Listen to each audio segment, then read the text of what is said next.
सियावर रामचंद्र की जय। श्रद्धेय मंच, सभी संत एवं ऋषिगण,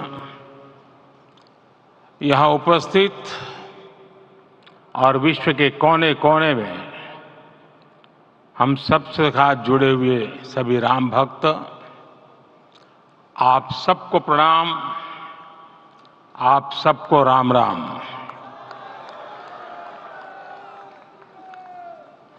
आज हमारे राम आ गए हैं।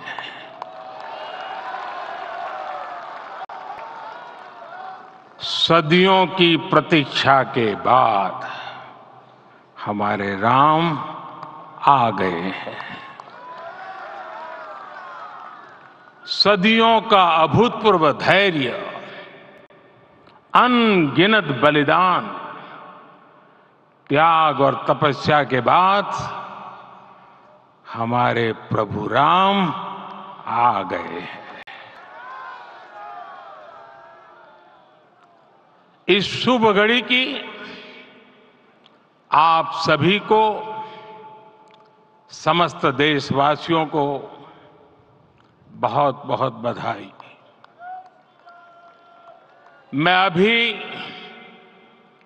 गर्भगृह में ईश्वरीय चेतना का साक्षी बनकर आपके सामने उपस्थित हुआ हूं।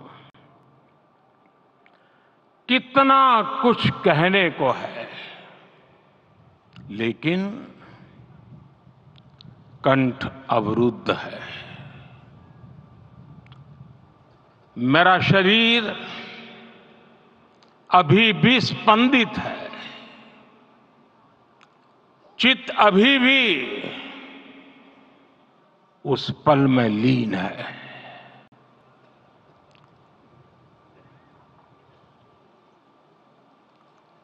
हमारे रामलला अब टेंट में नहीं रहेंगे।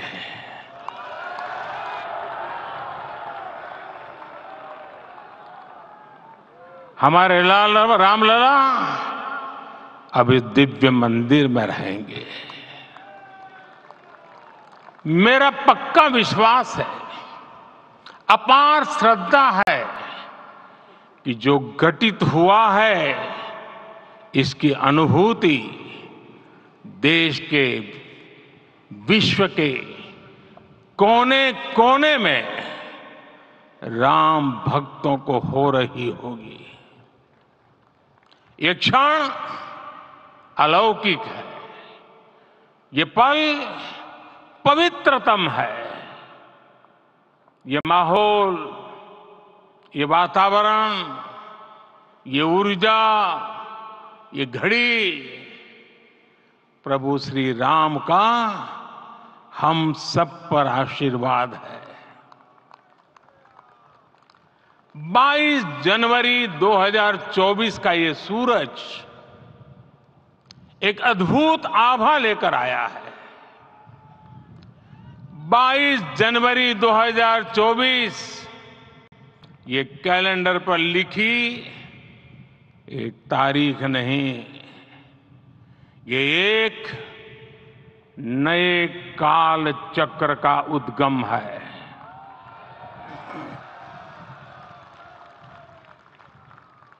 राम मंदिर के भूमि पूजन के बाद से प्रतिदिन पूरे देश में उमंग और उत्साह बढ़ता ही जा रहा था। निर्माण कार्य देख देशवासियों में हर दिन एक नया विश्वास पैदा हो रहा था। आज हमें सदियों के उस धैर्य की धरोहर मिली है। आज हमें श्री राम का मंदिर मिला है। गुलामी की मानसिकता को तोड़कर उठ खड़ा हो राष्ट्र। अतीत के हर दंश से हौसला लेता हुआ राष्ट्र ऐसे ही नव इतिहास का सृजन करता है। आज से 1000 साल बाद भी लोग आज की इस तारीख की, आज के इस पल की चर्चा करेंगे। और ये कितनी बड़ी राम कृपा है कि हम सब इस पल को जी रहे हैं, इसे साक्षात घटित होते देख रहे हैं। आज दिन दिशाएं, दिग दिगंत सब दिव्यता से परिपूर्ण है। ये समय सामान्य समय नहीं है। ये काल के चक्र पर सर्वकालिक शाही से अंकित हो रही अमिट स्मृति रेखाएं हैं। साथियों, हम सब जानते हैं कि जहां राम का काम होता है, वहां पवन पुत्र हनुमान अवश्य विराजमान होते हैं। इसलिए मैं राम भक्त हनुमान और हनुमान गढ़ी को भी प्रणाम करता हूं। मैं माता जानकी, लक्ष्मण जी, भरत, शत्रुघ्न सबको नमन करता हूं। मैं पावन अयोध्यापुरी और पावन सरयू को भी प्रणाम करता हूं। मैं इस पल दैवीय अनुभव कर रहा हूं कि जिनके आशीर्वाद से ये महान कार्य पूरा हुआ है। वे दिव्य आत्माएं, वे दैवीय विभूतियां भी इस समय हमारे आसपास उपस्थित है। मैं इनसे भी दिव्य चेतनाओं को भी कृतज्ञता पूर्वक नमन करता हूं। मैं आज प्रभु श्री राम से क्षमा याचना भी करता हूं। हमारे पुरुषार्थ, हमारे त्याग, तपस्या में कुछ तो कमी रह गई होगी कि हम इतनी सदियों तक ये कार्य कर नहीं पाए। आज वो कमी पूरी हुई है।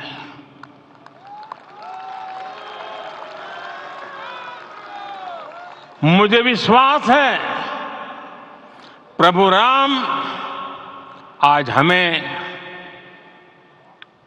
अवश्य क्षमा करेंगे। मेरे प्यारे देशवासियों, त्रेता में राम आगमन पर पूज्य संत तुलसीदास जी ने लिखा है, प्रभु बिलो की हर से पुरबासी, जनित वियोग विपत्ति समनासी।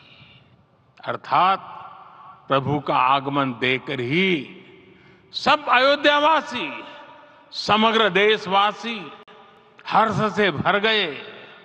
लंबे वियोग से जो आपत्ति आई थी, उसका अंत हो गया। उस कालखंड में तो वो वियोग केवल 14 वर्षों का था। तब भी इतना असह्य था। इस युग में तो अयोध्या और देशवासियों ने सैकड़ों वर्षों का वियोग सहा है। हमारी कई कई पीढ़ियों ने वियोग सहा है। भारत के तो संविधान में उसकी पहली प्रति में भगवान राम विराजमान है। संविधान के अस्तित्व में आने के बाद भी दशकों तक प्रभु श्री राम के अस्तित्व को लेकर कानूनी लड़ाई चली।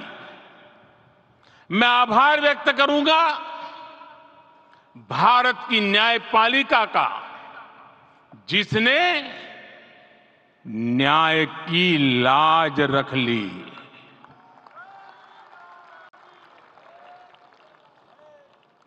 न्याय के पर्याय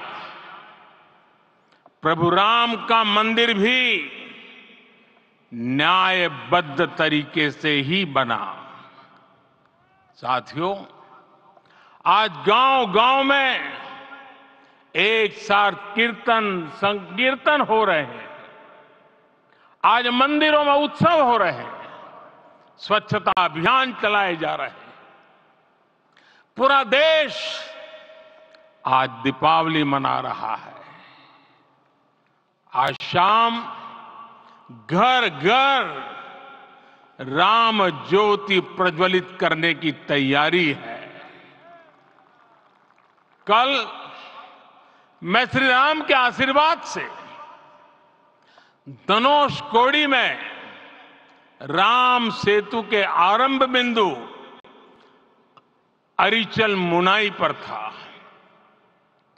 जिस घड़ी प्रभु राम समुद्र पार करने निकले थे, वो एक पल था जिसने काल चक्र को बदला था।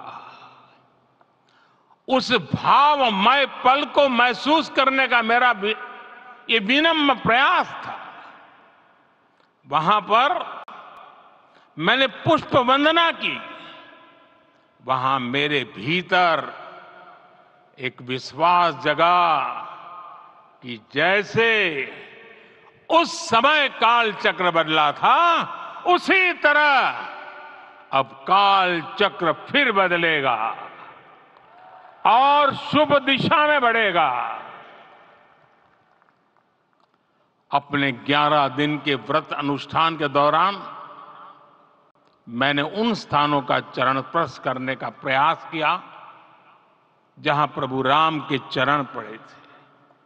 चाहे वो नासिक का पंचवटी धाम हो, केरला का पवित्र त्रिपायर मंदिर हो, आंध्र प्रदेश में लेपाक्षी हो, श्रीरंगम में रंगनाथ स्वामी मंदिर हो, रामेश्वरम में श्री रामनाथ स्वामी मंदिर हो, या फिर धनुषकोडी। मेरा सौभाग्य है कि इसी पुनीत पवित्र भाव के साथ मुझे सागर से सरयू तक की यात्रा का अवसर मिला।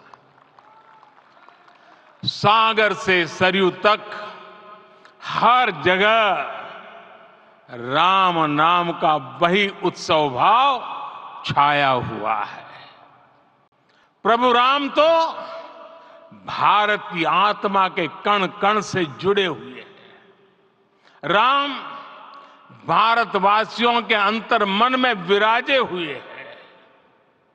हम भारत में कहीं भी किसी की अंतरात्मा को छुएंगे तो इस एकत्व की अनुभूति होगी, और यही भाव सब जगह मिलेगा। इससे उत्कृष्ट, इससे अधिक देश को समायोजित करने वाला सूत्र और क्या हो सकता है। मेरे प्यारे देशवासियों, मुझे देश के कोने कोने में अलग अलग भाषाओं में रामायण सुनने का अवसर मिला है, लेकिन विशेषकर पिछले 11 दिनों में रामायण अलग अलग भाषा में अलग राज्यों से मुझे विशेष रूप से सुनने का मौका मिला। राम को परिभाषित करते हुए ऋषियों ने कहा है, रमन्ते यस्मिन् इति रामः, अर्थात जिसमें रम जाए वही राम है। राम लोक की स्मृतियों में, पर्वत से लेकर परंपराओं में सर्वत्र समाये हुए हैं। हर युग में लोगों ने राम को जिया है। हर युग में लोगों ने अपने अपने शब्दों में अपनी अपनी तरह से राम को अभिव्यक्त किया है। और ये राम रस जीवन प्रवाह की तरह निरंतर बहता रहता है। प्राचीन काल से भारत के हर कोने के लोग राम रस का आचमन करते रहे हैं।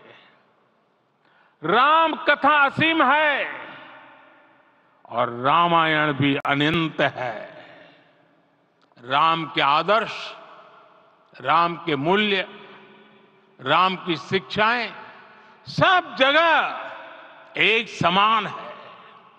प्रिय देशवासियों, आज इस ऐतिहासिक समय में देश उन व्यक्तित्वों को भी याद कर रहा है जिनके कार्य और समर्पण की वजह से आज हम ये शुभ दिन देख रहे हैं। राम के इस काम में कितने ही लोगों ने त्याग और तपस्या की पराकाष्ठा करके दिखाई है। उन अनगिनत राम भक्तों के, उन अनगिनत कार सेवकों के और उन अनगिनत संत महात्माओं के हम सब ऋणी हैं। साथियों, आज का ये अवसर उत्सवता का क्षण तो है ही, लेकिन इसके साथ ही यह क्षण भारतीय समाज की परिपक्वता के बोध का भी क्षण है। हमारे लिए ये अवसर सिर्फ विजय का नहीं, विनय का भी है। दुनिया का इतिहास साक्षी है कि कई राष्ट्र अपने ही इतिहास में उलझ जाते हैं। ऐसे देशों ने जब भी अपने इतिहास की उलझी हुई गांठों को खोलने का प्रयास किया, उन्हें सफलता पाने में बहुत कठिनाई आई, बल्कि कई बार तो पहले से ज्यादा मुश्किल परिस्थितियां बन गई। लेकिन हमारे देश ने इतिहास की इस गांठ को जिस गंभीरता और भावुकता के साथ खोला है, वो ये बताती है कि हमारा भविष्य हमारे अतीत से बहुत सुंदर होने जा रहा है। वो भी एक समय था जब कुछ लोग कहते थे कि राम मंदिर बना तो आग लग जाएगी। ऐसे लोग भारत के सामाजिक भाव की पवित्रता को नहीं जान पाए। रामलला के इस मंदिर का निर्माण भारतीय समाज के शांति, धैर्य, आपसी सद्भाव और समन्वय का भी प्रतीक है। हम देख रहे हैं ये निर्माण किसी आग को नहीं, बल्कि ऊर्जा को जन्म दे रहा है। राम मंदिर समाज के हर वर्ग को एक उज्जवल भविष्य के पथ पर बढ़ने की प्रेरणा लेकर आया है। मैं आज उन लोगों से आह्वान करूंगा, आइए आप महसूस कीजिए, अपनी सोच पर पुनर्विचार कीजिए। राम आग नहीं है, राम ऊर्जा है। राम विवाद नहीं, राम समाधान है। राम सिर्फ हमारे नहीं है, राम तो सबके हैं। राम वर्तमान नहीं, सिर्फ वर्तमान ही नहीं, राम अनंत काल है। साथियों, आज जिस तरह राम मंदिर प्राण प्रतिष्ठा के इस आयोजन से पूरा विश्व जुड़ा हुआ है, उसमें राम की सर्वव्यापकता के दर्शन हो रहे हैं। जैसा उत्सव भारत में है, वैसा ही अनेक देशों में है। आज अयोध्या का यह उत्सव रामायण की उन वैश्विक परंपराओं का भी उत्सव बना है। रामलला की ये प्रतिष्ठा वसुधैव कुटुंबकम के विचार की भी प्रतिष्ठा है। साथियों, आज अयोध्या में केवल श्री राम के विग्रह रूप की प्राण प्रतिष्ठा नहीं हुई है, ये श्री राम के रूप में साक्षात भारतीय संस्कृति के प्रति अटूट विश्वास की भी प्राण प्रतिष्ठा है। ये साक्षात मानवीय मूल्यों और सर्वोच्च आदर्शों की भी प्राण प्रतिष्ठा है। इन मूल्यों की, इन आदर्शों की आवश्यकता आज संपूर्ण विश्व को है। सर्वे भवन्तु सुखिनः, ये संकल्प हम सदियों से दोहराते आए हैं। आज उसी संकल्प को राम मंदिर के रूप में साक्षात आकार मिला है। ये मंदिर मात्र एक देव मंदिर नहीं है, ये भारत की दृष्टि का, भारत के दर्शन का, भारत के दिग्दर्शन का मंदिर है। ये राम के रूप में राष्ट्र चेतना का मंदिर है।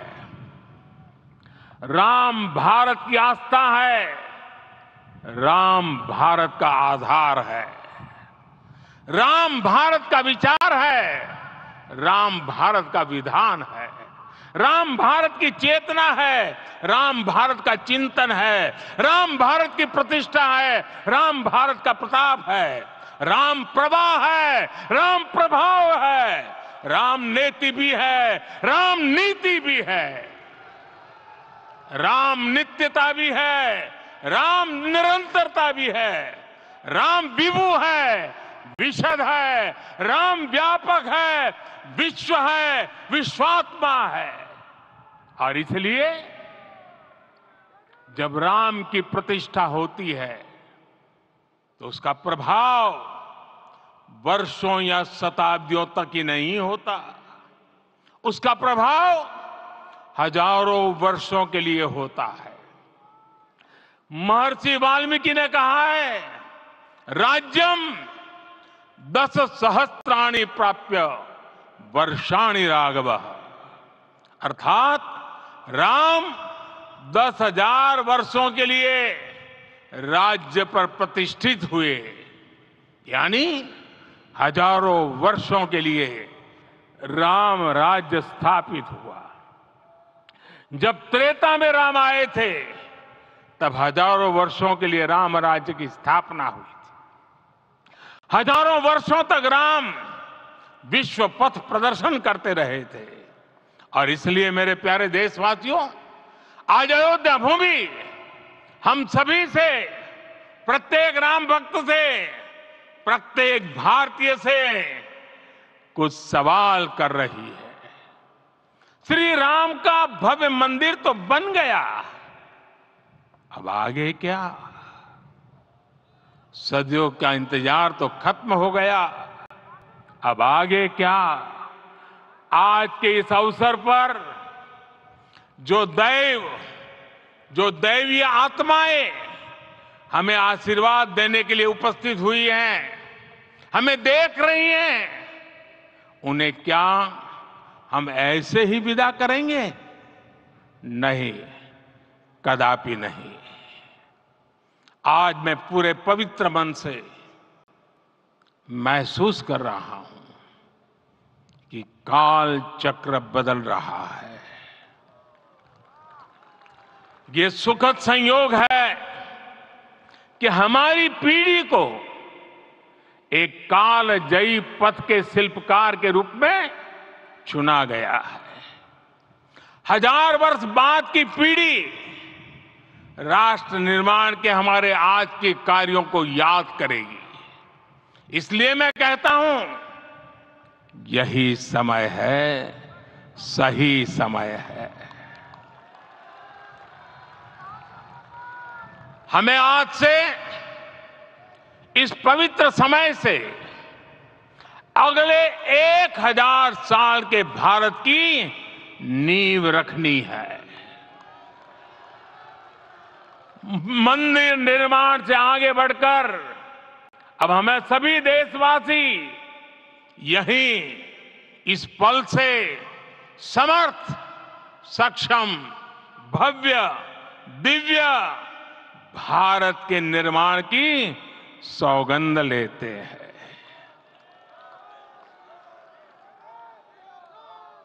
राम के विचार मानस के साथ ही जनमानस में भी हो, यही राष्ट्र निर्माण की सीढ़ी है। साथियों, आज के युग की मांग है कि हमें अपने अंतःकरण को विस्तार देना होगा। हमारी चेतना का विस्तार देव से देश तक, राम से राष्ट्र तक होना चाहिए। हनुमान जी की भक्ति, हनुमान जी की सेवा, हनुमान जी का समर्पण, ये ऐसे गुण हैं जिन्हें हमें बाहर नहीं खोजना पड़ता।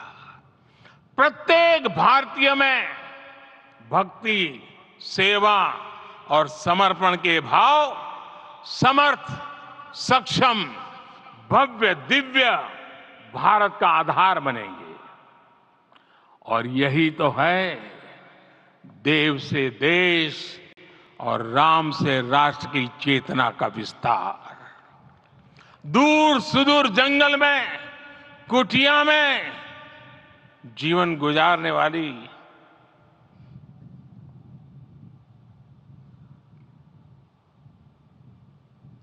मेरी आदिवासी मां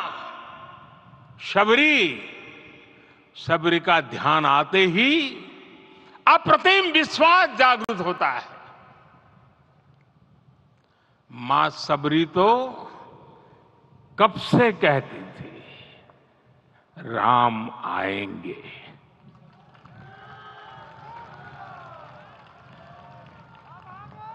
प्रत्येक भारतीय में जन्मा यही विश्वास समर्थ, सक्षम, भव्य भारत का आधार बनेगा। और यही तो है देव से देश और राम से राष्ट्र की चेतना का विस्तार। हम सब जानते हैं कि निषाद राज की मित्रता सभी बंधनों से परे है। निषाद राज का राम के प्रति सम्मोहन, प्रभु राम का निषाद राज के लिए अपनापन कितना मौलिक है। सब अपने हैं, सभी समान है। प्रत्येक भारतीय में अपनत्व की, बंधुत्व की ये भावना समर्थ, सक्षम, भव्य, दिव्य भारत का आधार बनेगी। और यही तो है देव से देश और राम से राष्ट्र की चेतना का विस्तार। साथियों, आज देश में निराशा के लिए रत्ती भर भी स्थान नहीं है। मैं तो बहुत सामान्य हूं, मैं तो बहुत छोटा हूं। अगर कोई ये सोचता है तो उसे गिलहरी के योगदान को याद करना चाहिए। गिलहरी का स्मरण ही हमें हमारी इस हिचक को दूर करेगा, हमें सिखाएगा कि छोटे बड़े हर प्रयास की अपनी ताकत होती है अपना योगदान होता है और सबके प्रयास की यही भावना समर्थ, सक्षम, भव्य, दिव्य भारत का आधार बनेगी। और यही तो देव से देश और राम से राष्ट्र की चेतना का विस्तार। साथियों, लंकापति रावण प्रकांड ज्ञानी थे, अपार शक्ति के ध्यानी थे, लेकिन जटायु जी की मूल्य निष्ठा देखिए। वे महाबली रावण से भिड़ गए। उन्हें भी पता था कि वो रावण को परास्त नहीं कर पाएंगे, लेकिन फिर भी उन्होंने रावण को चुनौती दी। कर्तव्य की यही पराकाष्ठा समर्थ, सक्षम, भव्य, दिव्य भारत का आधार है। और यही तो है देव से देश और राम से राष्ट्र की चेतना का विस्तार। आइए हम संकल्प लें कि राष्ट्र निर्माण के लिए हम अपने जीवन का पल पल लगा देंगे। राम काज से राष्ट्र काज, समय का पल पल, शरीर का कण कण राम समर्पण को राष्ट्र समर्पण के ध्येय से जोड़ देंगे। मेरे देशवासियों, प्रभु श्री राम की हमारी पूजा विशेष होनी चाहिए। ये पूजा स्व से ऊपर उठ करके समष्टि के लिए होनी चाहिए। ये पूजा अहम से उठकर वयम के लिए होनी चाहिए। प्रभु को जो भोग चढ़ेगा वो विकसित भारत के लिए हमारे परिश्रम की पराकाष्ठा का प्रसाद भी होगा। हमें नित्य पराक्रम, पुरुषार्थ, समर्पण का प्रसाद प्रभु राम को चढ़ाना होगा। इनसे नित्य प्रभु राम की पूजा करनी होगी, तब हम भारत को वैभवशाली और विकसित बना पाएंगे। मेरे प्यारे देशवासियों, ये भारत के विकास का अमृत काल है। आज भारत युवा शक्ति की पूंजी से भरा हुआ है, ऊर्जा से भरा हुआ है। ऐसी सकारात्मक परिस्थितियां फिर न जाने कितने समय बाद बनेगी। हमें अब चूकना नहीं है, हमें अब बैठना नहीं है। मैं अपने देश के युवाओं से कहूंगा, आपके सामने हजारों वर्ष की परंपरा की प्रेरणा है। आप भारत की उस पीढ़ी का प्रतिनिधित्व करते हैं जो चांद पर तिरंगा लहरा रही है। वो 15 लाख किलोमीटर की यात्रा करके सूर्य के पास जाकर मिशन आदित्य को सफल बना रही है। जो आसमान में तेजस और सागर में विक्रांत का परचम लहरा रही है। अपनी विरासत पर गर्व करते हुए आपको भारत का नव प्रभात लिखना है। परंपरा की पवित्रता और आधुनिकता की अनंतता, दोनों ही पथ पर चलते हुए भारत समृद्धि के लक्ष्य तक पहुंचेगा। मेरे साथियों, आने वाला समय अब सफलता का है। आने वाला समय अब सिद्धि का है। ये भव्य राम मंदिर साक्षी बनेगा भारत के उत्कर्ष का, भारत के उदय का। ये भव्य राम मंदिर साक्षी बनेगा भव्य भारत के अभ्युदय का, विकसित भारत का।